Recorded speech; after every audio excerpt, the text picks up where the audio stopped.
Frères et sœurs, bien-aimés, c'est magnifique et très dur à la fois. Ce récit nous apprend que les entrailles de la miséricorde divine se sont ouvertes pour nous. Nous voyons en Jésus la volonté infinie de nous sauver tous.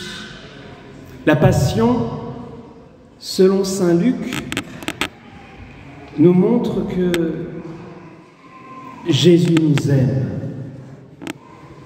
Il s'est livré pour nous. Il nous aime et nous a lavés de nos péchés par son sang. Sur la croix resplendit la splendeur de Dieu, parce que la splendeur de Dieu est celle de son amour sans mesure. Et aujourd'hui, nous adorons, nous reconnaissons, nous redécouvrons, nous célébrons la gloire de Jésus. La gloire de son amour infini. Pour nous, il a donné sa vie. Pour nous, ça veut dire en notre faveur et à cause de nous. Il est mort par amour des pécheurs et à cause d'eux, à cause des péchés. La Passion est notre œuvre. Alors, je reconnais qu'il n'est pas toujours facile de voir le lien entre cette mort par crucifixion et notre quotidien. Notre vie quotidienne où les péchés s'accumulent si on ne les confesse pas à un prêtre. Et c'est pourquoi je voudrais laisser la parole à une mystique canonisée par le pape François en 2015, Sainte Angèle de Foligno, qui vécut dans l'esprit et la ferveur de saint François d'Assise. Elle vécut peu de temps après lui. Après s'être convertie, elle avait eu une vie très mondaine, une femme très belle, pleine de charme et qui en usa abondamment.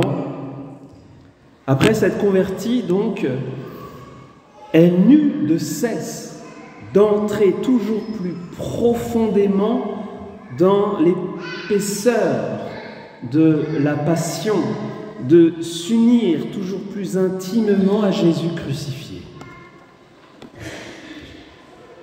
Et le Christ lui apparut souvent et lui montre chacune de ses plaies en disant « Tout cela, c'est pour toi que je l'ai subi. » Alors elle comprend, elle voit que ses péchés sont la cause de la passion du Seigneur. Et dès lors, embrasée d'amour pour lui, elle veut lui rendre amour pour amour. Je ne sais pas si vous avez déjà pensé à faire cela, lui rendre amour pour amour. Voici ce qu'on lit dans ses écrits. Attention, ça bombarde. La contemplation de la croix donne à l'âme une vraie connaissance de ses péchés. Elle parle de son âme à elle. Mais qui parmi nous ne s'y reconnaîtra pas?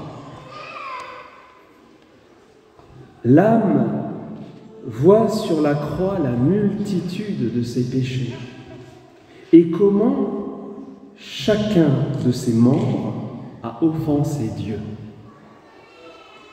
Mais elle y voit aussi la miséricorde et l'immense, l'ineffable tendresse de Dieu. Elle voit comment, pour les péchés de ses membres, à elle, lui, le Dieu homme, a expié par les horribles souffrances de ses propres membres. Contemplant la croix, elle pense à sa chevelure qu'elle a soignée, arrangée, parfumée pour séduire les hommes,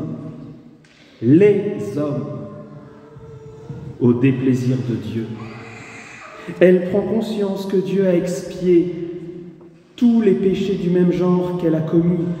Pour cela, il supporta que sa tête fût douloureusement blessée, ses cheveux arrachés, que son front fût percé d'épines et qu'on frappât à coups de roseau sa tête, ensanglantée de son précieux sang. Elle se rappelle tous les péchés qu'elle a commis avec ses yeux, son odorat, son ouïe, sa bouche et sa langue. Elle considère comment Jésus expia ses péchés et ceux du même genre par son visage couvert d'ignominie. Pour les soins exagérés donnés à son visage, le Christ fut giflé et couvert de crachats. Pour ses yeux, qui se sont complus à regarder des choses nuisibles et vaines en se moquant de Dieu, elle voit le Christ sur la croix, aveuglé par ses larmes et par le sang qui coule de la couronne d'épines. Pour son ouïe qui a écouté de mauvaises conversations et y a pris plaisir, l'âme voit l'épouvantable pénitence que le Christ endura, les cris horribles qu'on lançait contre lui. « Crucifie-le ! Crucifie-le » Pour sauver l'homme, il entendit le verdict qui le condamnait, prononcé par un homme sans justice. Il entendit les railleries et les blasphèmes d'hommes sans foi. Elle voit qu'elle a offensé Dieu par des paroles vaines et assassines, qu'elle s'est délectée en d'aimer rechercher. Pour tout cela, le Christ a expié. Sa bouche fut couverte de crachats. Il but le vinaigre et le fiel. Pour le plaisir qu'elle a pris en de certains parfums, elle se rappelle l'odeur infecte des crachats que pour nous le Christ fut contraint de respirer. En regardant la croix, elle voit comment son cou a offensé Dieu par ses mouvements de colère et d'orgueil contre lui. Pour ses péchés, le Christ fut violemment frappé au visage. Elle voit encore les étreintes de ses bras qui ont fait ce qu'elle sait bien.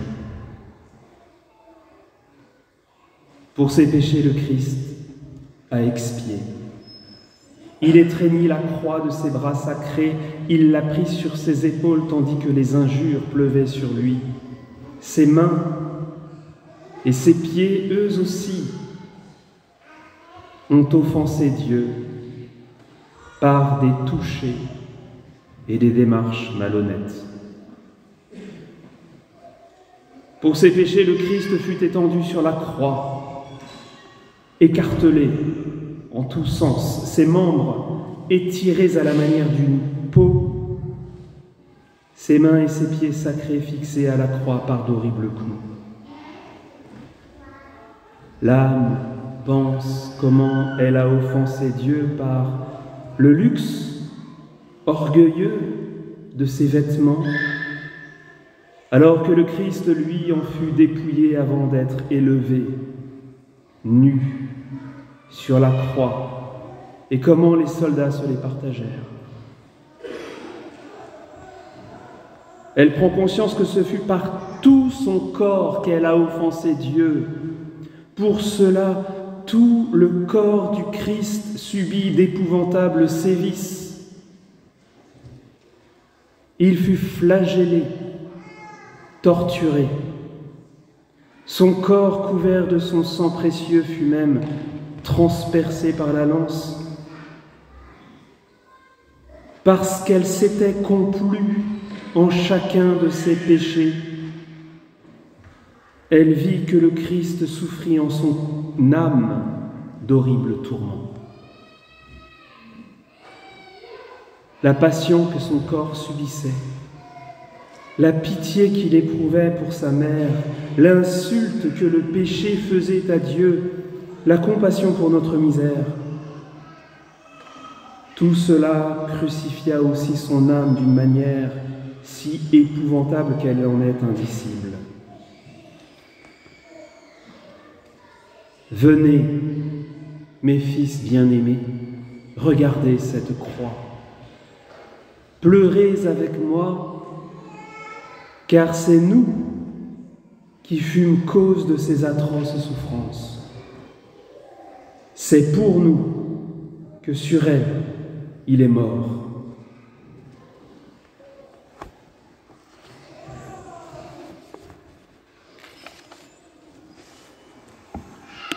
Et Jésus disait à Angèle, « Aime-moi, aime-moi, car je t'aime beaucoup plus que tu ne m'aimes. Je suis celui qui a été crucifié pour toi, qui a répandu son sang pour toi tellement je t'ai aimé. Regarde bien et dis-moi si tu vois en moi autre chose que l'amour. Arrête-toi près de la croix et repose-toi. Elle sera ta joie et ton délice, puisqu'elle est ton salut, mais elle sera aussi le lit où tu devras t'étendre. Il est surprenant que tant d'hommes passent si vite quand ils la croisent sur leur chemin et ne s'y arrêtent pas. Je veux que tu aies faim de moi. Tant que tu es dans ce monde, je veux que tu me désires, que tu languisses après moi. Ce grand amour que j'ai pour toi, je ne te le montre qu'en partie. Tu ne pourrais pas le supporter. Tu es trop faible.